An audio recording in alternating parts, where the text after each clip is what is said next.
আজকে ছোট ছোট আলামতগুলি কয়েকটি বলবো।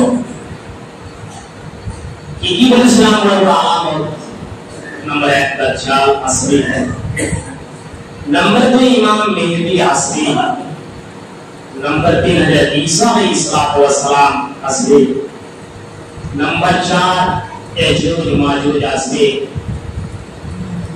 नंबर 5 प्यार औरत जवान असली,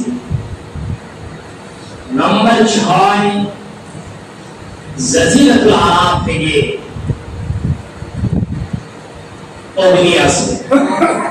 কিন্তু বড় আলামত, ছোট ছোট আলামত হলো কয়েকটি আপনাদের সামনে আমি বলে দিই।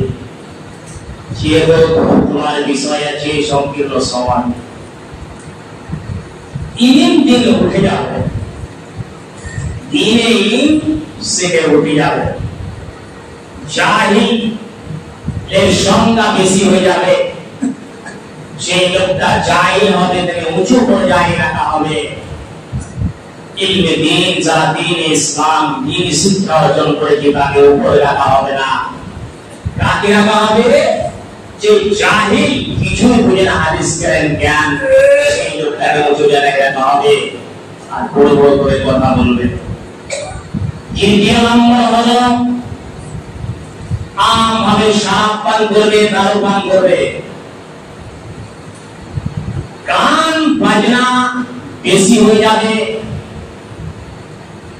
তারপরে নবী বলেছেন কাতলে আম হয়ে যাবে। যে মাত্র ফিলিস্তিনের মাটিতে আপনারা সবাই জানেন অবগত সে সম্বন্ধে কিভাবে মুসলমানদেরকে হত্যা করা হচ্ছে, শ্রোতাবৃন্দ সব কিছু আপনারা জানেন।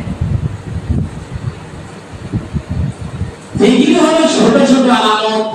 তারপরে নবীজি বলেছেন মসজিদ অনেক হবে, মসজিদের রং অনেক হবে, এমন সৌন্দর্য সৌন্দর্য মসজিদ বানানো হবে, নামাজি থাকবে না। এই আলামতগুলি কয়েকটি আমাদের সামনে আমি আলোকপাত করলাম। সেগুলি আলামত এসেছে না আসেনি আপনারা তাহলে চিন্তা বলেন। সব করে আজকে আমাদের উপরে সিনা দিয়েছে।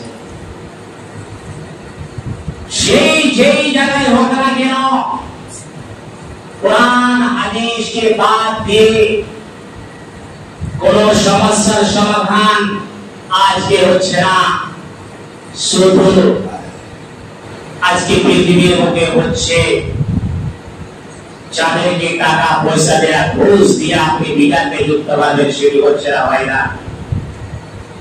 শ্রোতাবৃন্দ, এই জন্য তিনি বলেছেন তিনি উঠে যাবে, জাহিলের কাসরাত বেশি হয়ে যাবে। আজকে সব একের পর এক হয়ে চলে যাচ্ছে শ্রোতাবৃন্দ। যাই হোক, কিয়ামত এমন একটা ভয়ানক জায়গা, ভয়ানক জিনিস, যেদিন হবে সেদিন বুঝতে পারবেন। যাদের আমল রয়েছে, আমাদের মা বোনদের সবাই জানেন তাদের কত ব্যথা হয় ভূমিষ্ঠি থেকে,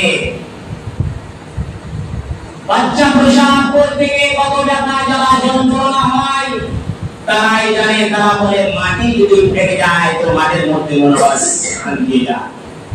পৃথিবীর বুকে আর মুখ দেখার জায়গা হচ্ছে না।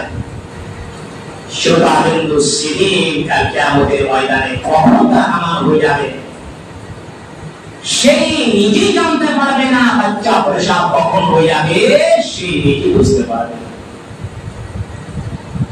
সবাই হোসলা হয়ে যাবেন, কাউ হোস থাকবে না। কেউ না বিরাট বড় মহাপ্রলয়ের দিন হবে। শ্রোতাবৃন্দ, আপনার শিকাস কোটি কোটি মাইল দূরে আছে, সেদিন 1 মাইল দূরে আসবে। শ্রোতাবৃন্দ, হযরত ইসরাফিল আলাইহিস সালাম ফাঁসিতে একবার ফুৎকার মারবে,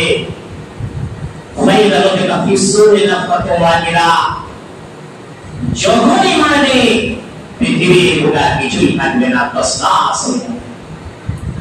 আসমান দেখতে পাচ্ছেন কত সৌন্দর্য হয়ে আল্লাহ রাব্বুল সাজিয়েছেন, বিক্ষিপ্ত হয়ে তার কাগজে হয়ে যাবে। আসমান পড়ে যাবে, আসমান থাকবে না, পাহাড় গুলো তুলার মতো ওই যুদ্ধের মাঝে সবাই তুলাগুলো ছুটে ছুটে যে মতো সেই মতো পাহাড় শেষ হয়ে যাবে একাকার। মহাপ্রলয়ের দিন আজকে আমাদের জ্ঞান হচ্ছে মহাপ্রলয় কি দিন, কিয়ামতটা কি দিন, শুধু পৃথিবীর বুকে আজকে মগ্ন।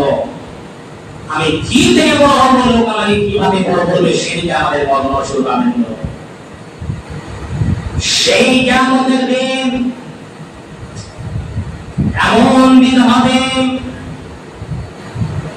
হযরত ঈসা সিদ্দিকা রাদিয়াল্লাহু তাআলা আনহা বলছেন আমার নবীকে, ও আমার নবীগণ, মহাপ্রলয়ের দিনটা এত ভয়ানক হবে নবী, এত ভয়ানক হবে, এত ভয়ানক হবে নবী আমার। বলেন তো আপনার সঙ্গে সেদিন আমাদের সাক্ষাৎ হবে কি হবে না? আপনার সঙ্গে আমি সেদিন সাক্ষাৎ করতে পারবো কি পারবো না? কে বলছেন? ঈসা সিদ্দিকা রাদিয়াল্লাহু তাআলা, যাকে আল্লাহ রাব্বুল আলামিন সামনে পাঠিয়েছিলেন, দুইটি মহিলাকে, তার মধ্যে একটি হলো ঈসা। সেই ঈসা বলছেন আল্লাহর নবীকে ভয় করে একটু বলেন তো কোন জায়গায় আপনার সঙ্গে সাক্ষাৎ হবে কি হবে না? আমার নবী বলছেন, ঈসা রে, তুমি ভালো করে শুনে নাও, কাল কিয়ামতের ময়দানে তিন জায়গাতে তোমার সঙ্গে আমার সাক্ষাৎ হবে। নাম্বার 1, বুশরাত যে জায়গাতে হবে, সেই জায়গাতে আমাকে তুমি দেখতে পাবে। বুশরাত যেখানে হবে সেখানে আমাকে দেখতে পাবে। সেই জায়গায় যদি না পাওয়া ঈসা, তাহলে আমাকে কোথায় দেখতে পাবে? হাউজে কাউসার, সেই হাউজে